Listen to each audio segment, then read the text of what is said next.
off. Break a leg, Niles Calder. Remember how we wanted to know what happened last week while we were inside Jane's head? Well, we definitely find out. This Is Us. Canned peaches are on aisle 5. Doom Patrol Season 1, Episode 10. Hair Patrol. The AfterBuzz After Show starts right now. You're tuned in to AfterBuzz TV, the ESPN of TV talk.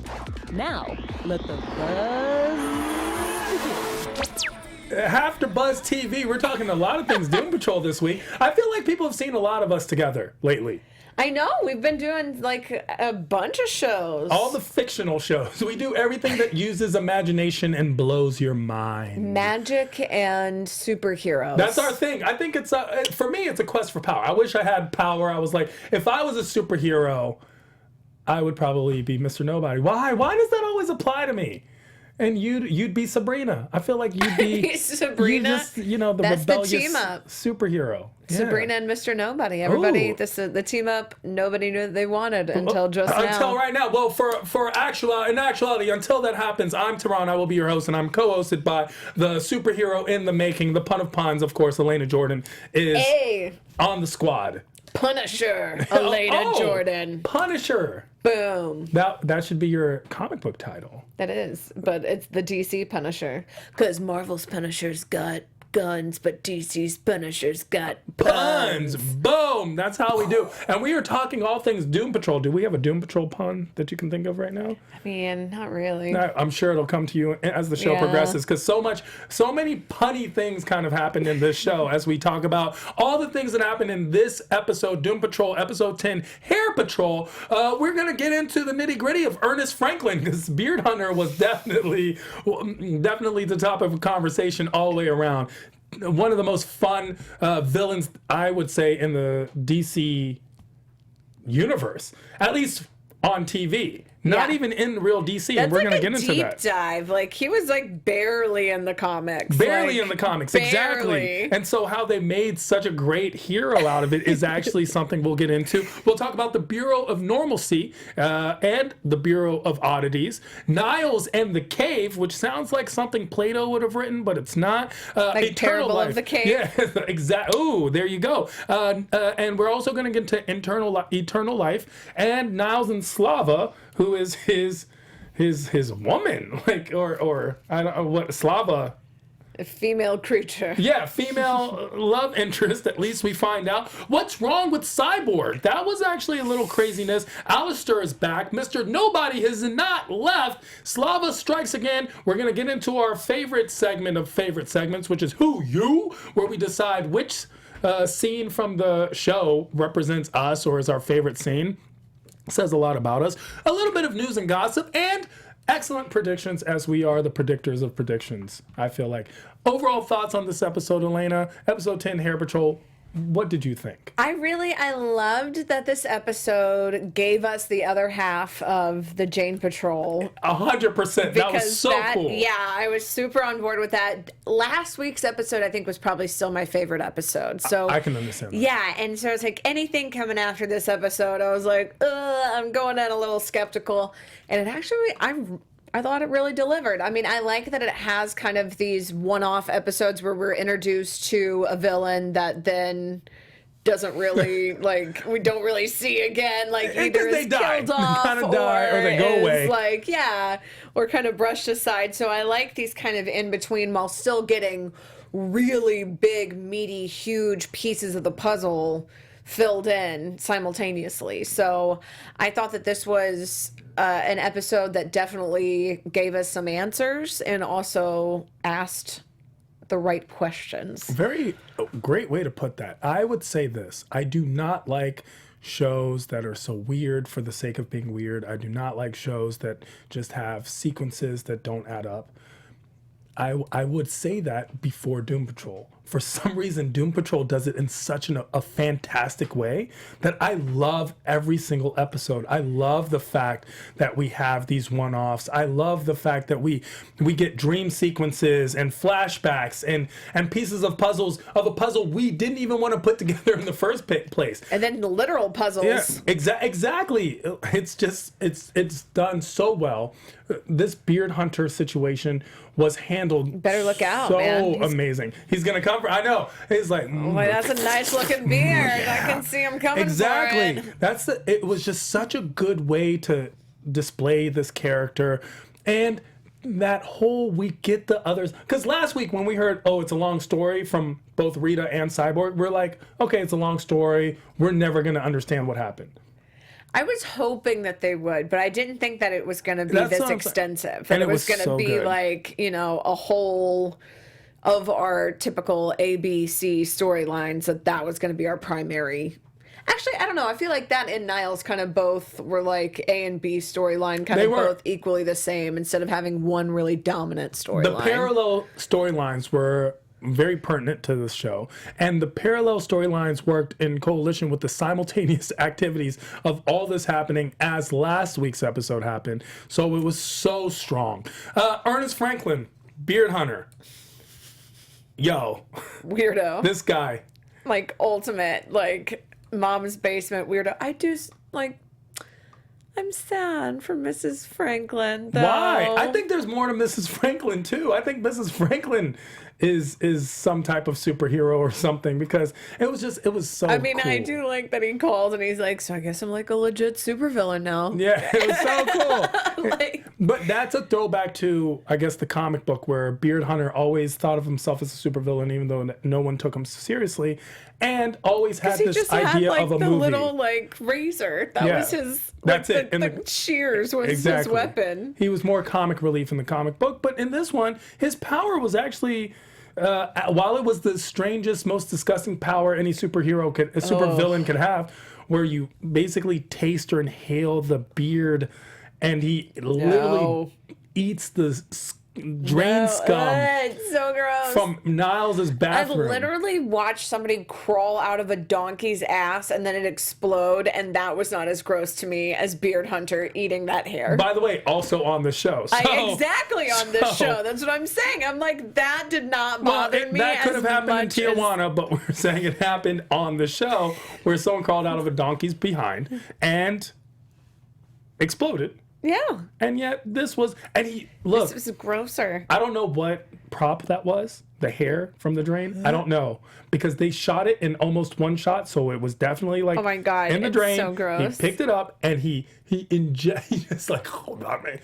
I will say though, Yes. I was in I was in a show once where I had to accidentally eat cat food, and literally opened up a can, got a spoon and ate, and everybody thought that I ate cat food, and it was actually a prop can with Vienna sausages that had been squished together that looked like cat food, that then was sealed so that it would and then in post-production added the Foley noise of it opening. But it looked just like real cat food, so I'm this sure props. could, Of course, I don't think it was real. I don't know what Niles it called her is, but I mean, like, it was beard hair, but something it was- that was like probably like some sort of like dyed candy floss.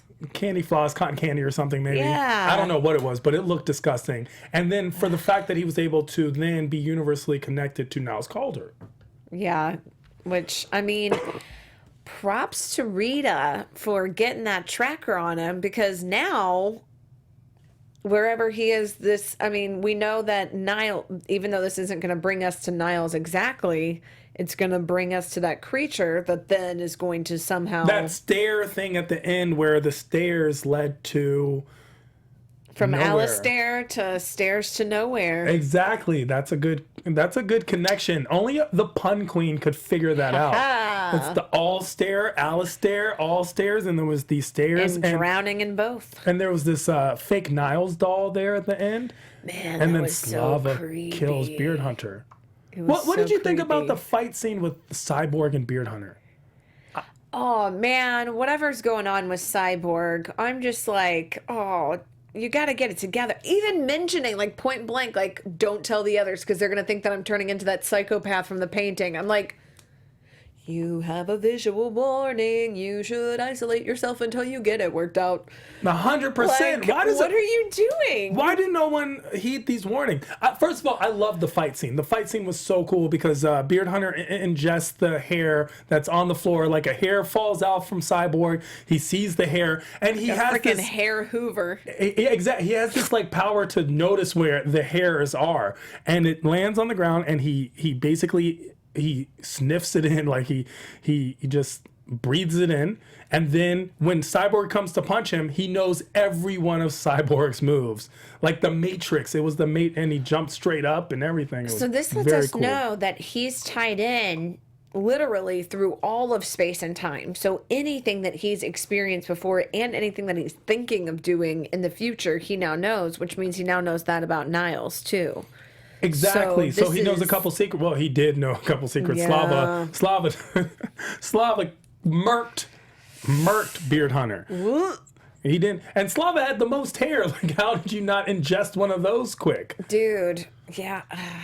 It was, yeah. Clean stairs, no hairs. Yeah, no, there were clean stairs.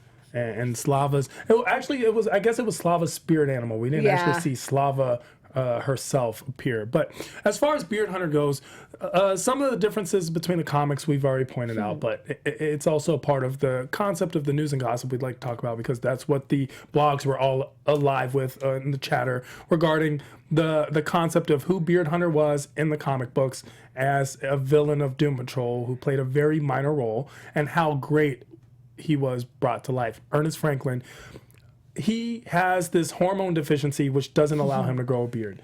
However, that's the same. What's in the comics? Yeah, that's the same. That's the same in the comic. But I felt like we could see his shadow, which kind of threw me off as well. Yeah, they should have done some like makeup over it to make it look like it's completely like baby shade. Exactly, you know? because I saw the shadow. It did have a little 5 o'clock shadow. Exactly, and that threw me off just a smidge. And if it's going to be indiscriminate of time and space, we need to not be thinking it's 5 o'clock. That's a great point too. But we saw the shadow. We were like, this is what it looks like. He clearly can grow a beard. Yeah, so I was like, all right, Beard Hunter, I don't know about that. Yeah. Like, it should have been a little. This show, for the most part, always is down to the details. But yeah, I'll give you that. Exactly. It did look like I was like, okay, we could have done like a little concealer or something to like smooth that out. They definitely could have used foundation or something. I did really like the way Ernest Franklin was. Basically, he was brought into the Bureau of Normalcy. Yeah. It was, then seeing how the Bureau of Normalcy came to be paralleled, I thought was pretty cool, because then you also know, like, this is a bad guy. Both storylines are letting you know that this organization that Niles once worked for, the war switched it. It is now no longer, like, even if people say he once served it, it meant something else back then. Exactly. It's like the whole, like, Democrat-Republic thing. I was thinking like, the exact same thing, the switch. Yeah. Like, well, that's how they were, but that's not how they are like, now. No, like, no, the history of it, like, it's switched Exactly. over. So I feel like that's kind of a little bit of an allegory for that. And like, I think to that's some going to degree. play, that someone's going to bring that up as in, well, you were part of the Bureau of Normalcy, and he's like, no, I was part of the Bureau of Oddities, which was to celebrate, to learn, to educate. We were not hunters. That was his big thing of like explorers versus hunters. So I love that that's one thing that he kept being passionate about. He's like, no, we don't look to isolate and exterminate. And that's what we now know why the Bureau of Normalcy is considered villainous and bad, is because that's what they're about. So when Beard Hunter gets ripped a new one in the end, yeah, we don't feel bad about it. Well, just to finish off the Beard Hunter discussion, he was known as El Cazador de Barba in Spain. Yes. Okay. A pegnophile in his files, which is basically an admirer of beards, a student of beards. And he can trace a man's beard anywhere it is, anywhere it has been. And that was the concept. Now, in the comic book, Beard Hunter was someone who basically secrets, sandwiches, despised beards and would murder, and basically was a serial killer of people who had beards. Yeah, he was like a serial shaver. Yeah, he would serially, exactly. He would just like go around and cut people's beards off and then cut them. So and it's like, well, he was just kind of like a crappy barber, whereas this one, it's like, oh no, he's got like gas masks and like legit weaponry. Yeah. it's hand wash only. Now, it's just so funny. His dynamic with his mom and just being that guy. Help with your costume? It's not a costume. It was so smart. I was like, is this just a shout out to all the cosplayers at home? Like, we see you. We see you. It was the. Remember Wedding Crashers, Will Ferrell's character? Yes. It was very similar. The meatloaf. Exactly. Like the meatloaf. Mom. Yeah. All Mom. right, sorry. Mom. It was just. But he does get recruited by the Bureau of Normalcy at the grocery store. Much like Will, he finds something that's feral. Oh my gosh. That's the pun. On that note, before we get into the other topic, Elena, let him know. Guys, if you are willing to tolerate puns like mine and you enjoy shows here on AfterBuzz TV, there's so many. As Tayron and I were talking about, we've been on several recently together, so check them all out. We love being able to talk to you guys about all of these amazing shows. We love being able to connect people from all over the world together, and to be able to do that here at AfterBuzz TV, we need your help. Like, comment, subscribe, give us those thumbs up, those 5 stars, bump us up in the searches, recommend us to your friends, let people know to check us out, and of course, be sure to let us know all of your thoughts, because we love being the ESPN of TV talk, AfterBuzz TV. We're here for you. You're here to be friends with us. So I love it. Thank you, guys. And you said ESPN, which I loved the most. I said You knocked it. it out the park. You knocked it out the park. And we'd like to let you know, everyone at home, this panel isn't just us. It's actually all of you. We love your comments. So please add to the discussion right below. And this discussion is going to move towards the Bureau of Normalcy versus the Bureau of Oddities. Now, we see that Niles is... in the beginning of the episode, it's 1913. He's in the Yukon. He's part of this Bureau of Oddities, which is supposed to be an exploring tool. And it feels like Niles was one of the heads, or at least one of the people who started this department for the government. Because he's there with Alistair, and Alistair is obviously a lot more aggressive than he is, as we see with the gun. Alistair has brought a gun. Niles has only brought his books. And I felt that Niles was someone who was probably a pioneer in this, and Alistair reluctantly listened to him or bestowed leadership to him, even though he felt that he was right. I don't know if it was necessarily that it was that at the beginning. I feel like he probably was like, he respected what Niles did, but Niles was more of the at the desk. Yeah, of course. Type guy, whereas he's the actual I'm in the woods. So it makes sense that he's like, look, dude, know your place out here. Like, you can literally die. So I get it. You're not a bad guy, but this creature, you can't underestimate it, because it could be out here to kill us. It's killed many other people. We got to be ready. The pen is mightier than the sword unless a wolf attacks, and then your pen doesn't really help you. You're leaving me scarred in the woods. Yeah, so they're looking for this Wendigo, Bigfoot-looking creature, as far as we can tell, in the Yukon. And they didn't know when to go? And they did not know when to go, because they should have left. But they should have left, but they weren't attacked by the Wendigo. They were attacked by the wolves. Wolves gets them. And, okay, how much did you like where Alistair saves Niles from the first wolf, and then Niles is like, you saved my life, and then Jurassic Alistair Park style, decides to give a speech. He decides to give that speech where it's like, well, this is what, and then boom. Look out.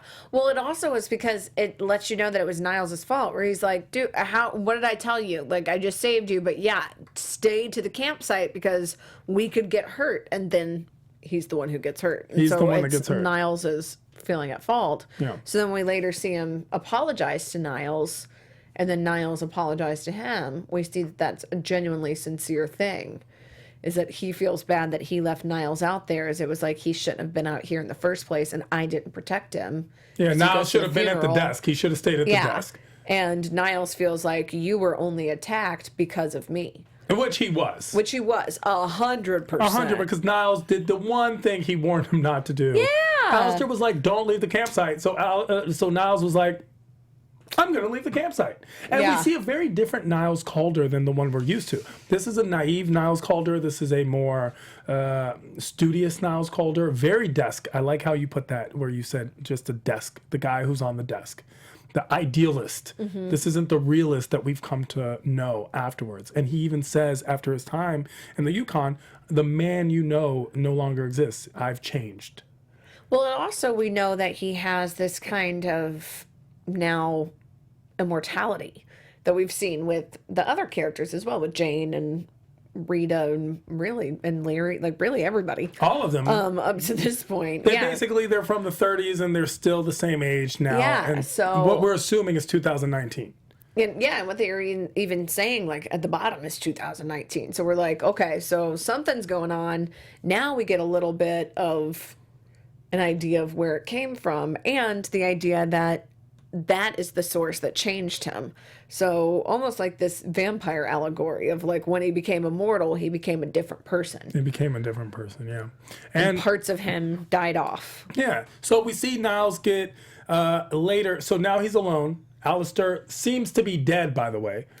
And as he's now worried about the wolves, Slava, the monster they were searching for, basically comes in, and Niles has broken his leg, and she takes Niles, she scoops Niles, and now it's even scarier. So it keeps getting worse for Niles. Scariest part to me was watching him poop in the woods. I was like, we have to watch Niles call their poop in the woods. This was not something I ever thought I would see. You didn't sign up for that? Did not know. I mean, I should have known. But You should have known. Should have known. People poop in the woods, and that's what Doom Patrol is going to show us. If comics were real, this is what would happen. So Slava then takes Niles into the cave, and there's a dynamic between Niles and Slava. Stockholm syndrome. And it changes, 100%. This is Beauty and the Beast, Stockholm syndrome, anything you want to say, 100%. Because Niles and Slava, at first Niles is afraid of Slava, then almost rebellious to Slava, and then makes out with Slava. Yeah, feeling all over them hairy bits. Yeah, the monster. Well, she's not a monster. She's just. She's a creature. She's I would say a Neanderthal. Would that be? Yeah, that's what it seems to be. Like, I mean, an immortal From thing that he finds out is because it's a primitive creature that's actually survived all of these centuries. Which, how sad that she's seen everybody that she loves die off.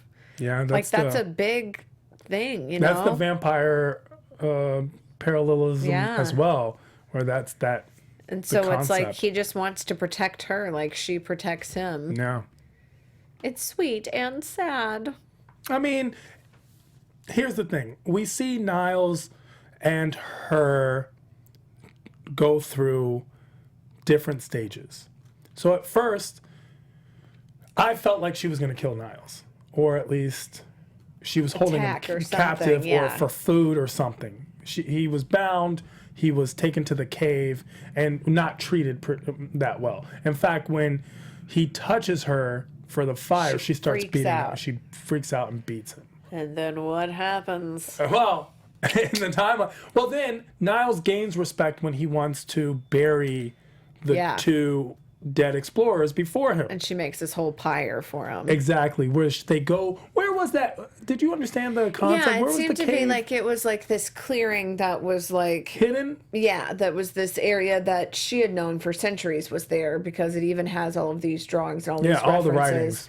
But it seems to be somewhere that she's trying to avoid if she can, because it probably has all of these really difficult memories. And so when he feels that empathy for her, I feel like it's in that moment that he feels that pain and that hurt that he connects with, that he's like, okay, my duty now is to protect this creature that he then falls in love with to the point that he's going to drown his buddy.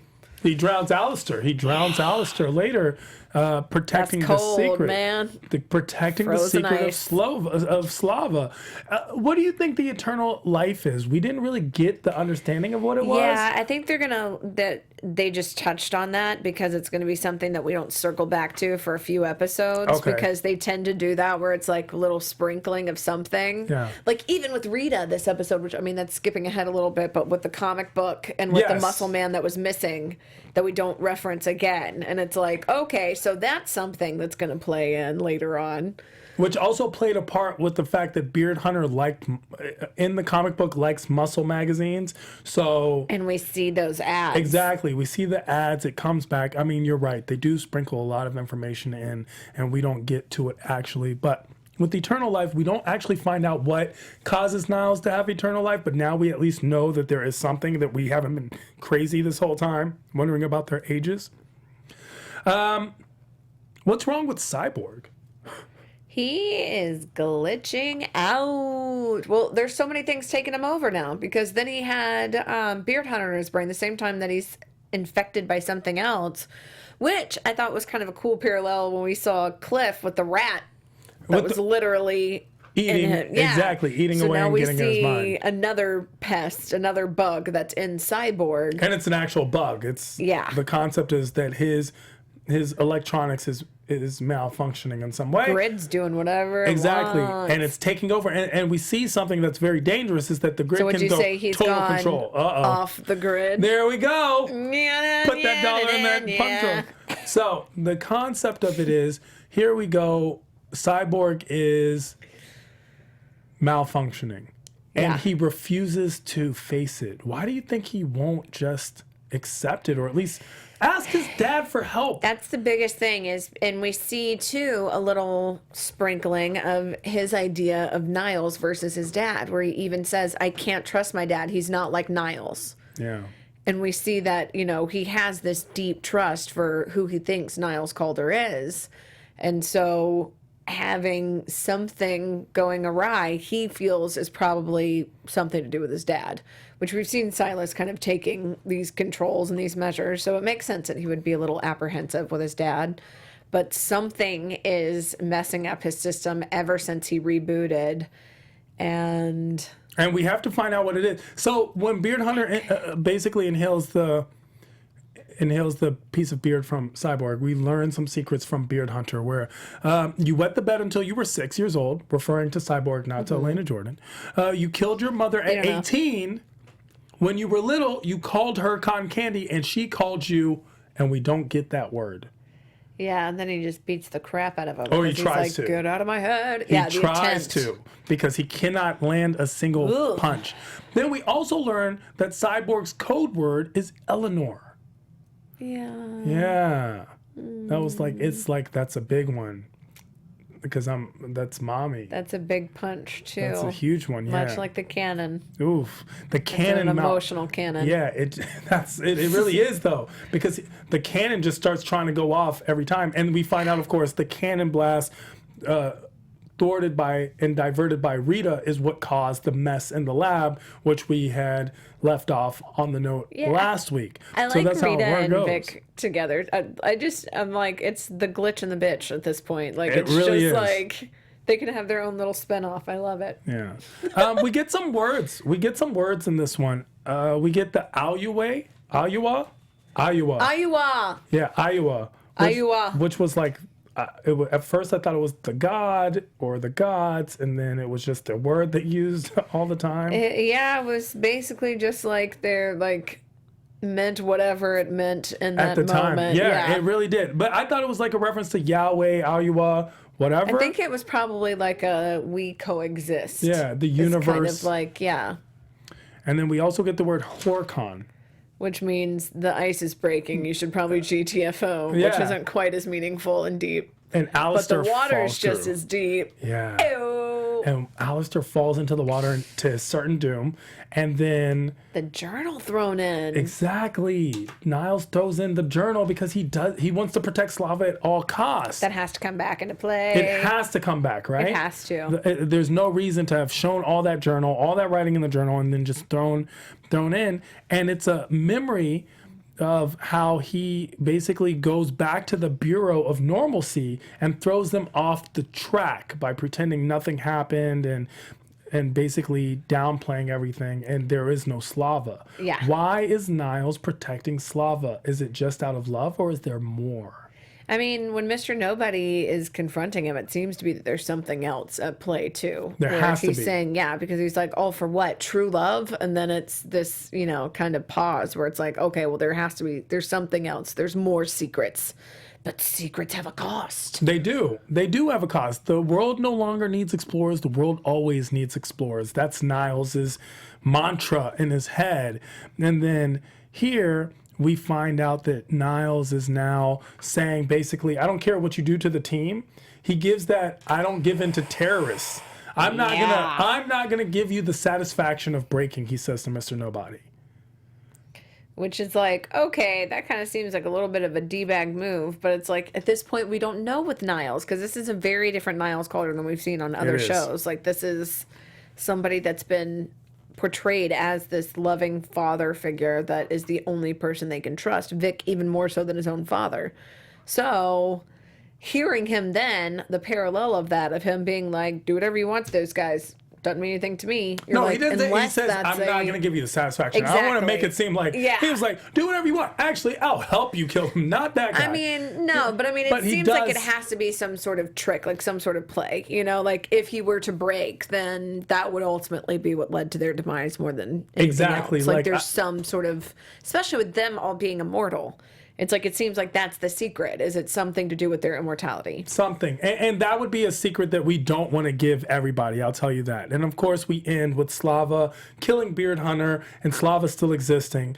And there's definitely going to be more Slava. Something about Slava. How many creepy puppets and dolls of Niles do you think exist? Like the Nazis had one, like Slava has one. That's like there's so many. In any other show, that would be like the weirdest, like what? And in this show, it actually makes sense. Yeah. Because Beard Hunter traces the universe and time and space of Niles' beard to this doll. So these dolls are more than just normal dolls. They actually have some essence. His own, like, Horcruxes, exactly. Like he's broken up into different things. Again, magic and superheroes. That's what we're all about. That's what we're all about. Let's play our favorite game, Who You? Yeah. Special segment where we get to decide what our favorite or most relatable scene in the show is. Elena? Mine was 100% Rita, just frustrated and annoyed at this almost fight, just yelling, just hit him already! It's so good. Because I would be useless in a fight, but would also be annoyed were somebody not succeeding on the behalf of the side that I am on. This most simple thing, yeah. Mine I'm going to throw out two. I like the part when Mr. Nobody says, you're a man comfortable with compromises. After all, you fell in love with a Canadian. I did love that. Just such a good line. Just it's all this show. All like one-liners are just great. Yeah, and then I like Cyborg and Rita's relationship as they're blossoming because of course they've had their difficult moments where Cyborg's pushed Rita into becoming the Rita that now we have all known. Because in the beginning she was like this whiny brat who was just always down, and now she's actually becoming more of the hero than anyone else. Even to the point where she's saving Cyborg, and she's the one that planted the chip on Beard Hunter, which we're hopefully going to find where that leads. So that's all we have for this episode of Doom Patrol, episode 10, season 1, Hair Patrol. Any tidbits that you wanted to go over that we missed in the show? Not really. I'm just excited about Francis Patrol next week. Yeah, because we need to find out who's Francis. Who the F is Francis? Let's get into predictions. And now, your AfterBuzz TV predictions. So the prediction is, who the F is Francis? Yeah. This show just throws so many twists your way. What are your predictions, Elena? I mean, we see Rita and Cliff together, like Rita trying to teach her elocution. And then we see Jane basically telling everybody off and saying, like the faux letter to the chief, and then saying, nobody saved me. I can see probably Rita and Cliff going off because Cliff is trying to be close to Jane again, and Jane still having those boundaries and pushing him away. Yeah. I'm wondering if we're going to get any allusions to the missing muscle man this episode, or if that's going to be a later episode. Just because it was such a quick thing, I'm thinking this episode, it might tie in. I don't know. I'm interested to see, too, if we find any more creepy Niles dolls. The Niles dolls, I think we're not done with the Niles dolls. I hope we're not done with Ezekiel, who we haven't seen for a while, and that's my favorite cricket with the voice. And I think that now, as we head into only 5 episodes left, we're definitely going to get more Niles, because Niles has kind of been absent. Mr. Nobody's been absent. We've been getting the team. Now I think Francis has something specifically to do with Niles, and we're going to find out more and find out all these secrets that Niles is actually keeping. Niles is not the person that we think he is, but that doesn't mean it's bad. It just means that it's different. The road to Niles. The road Miles and Niles. to Niles is left. But the road to more Doom Patrol is going to happen next week. Where can people find you, Elena, if you want to be found? In the meantime, you guys can find me on Twitter at Elena Jordan and on Instagram at Elena J. Jordan. That's how to find her, and it's Jordan like the player. Like Michael, swoosh. It's Jordan like Michael. Yes. Not Jordan. Of Space Jam fame. Exactly. I was making sure that it was the Space Jam Michael Jordan and not the other Michael Jordan. Exactly. Yeah. It makes a difference. And of course, I am Tehran, literally at I am Tehran, all across the board. You can find me on Facebook, Twitter, Instagram, all of that. And of course, hosting a slew of other AfterBuzz after shows right here at AfterBuzz, most of them with Elena Jordan on the panel, which makes us the dream team. And if you want to find more Doom Patrol, tune in, same Doom Patrol time, same Doom Patrol channel right here next week. We're talking episode 11, Francis Patrol. See you guys. Our founder, Keven Undergaro, and me, Maria Menounos, would like to thank you for tuning in to AfterBuzz TV. Remember, we're not just the first, we're the biggest in the world, and we're the only destination for all your favorite TV shows. Whatever you crave, we've got it. So go to AfterBuzzTV.com and check out our lineup. Buzz you later. The views expressed herein are those of the hosts only and do not necessarily reflect the views of AfterBuzz TV or its owners or principals.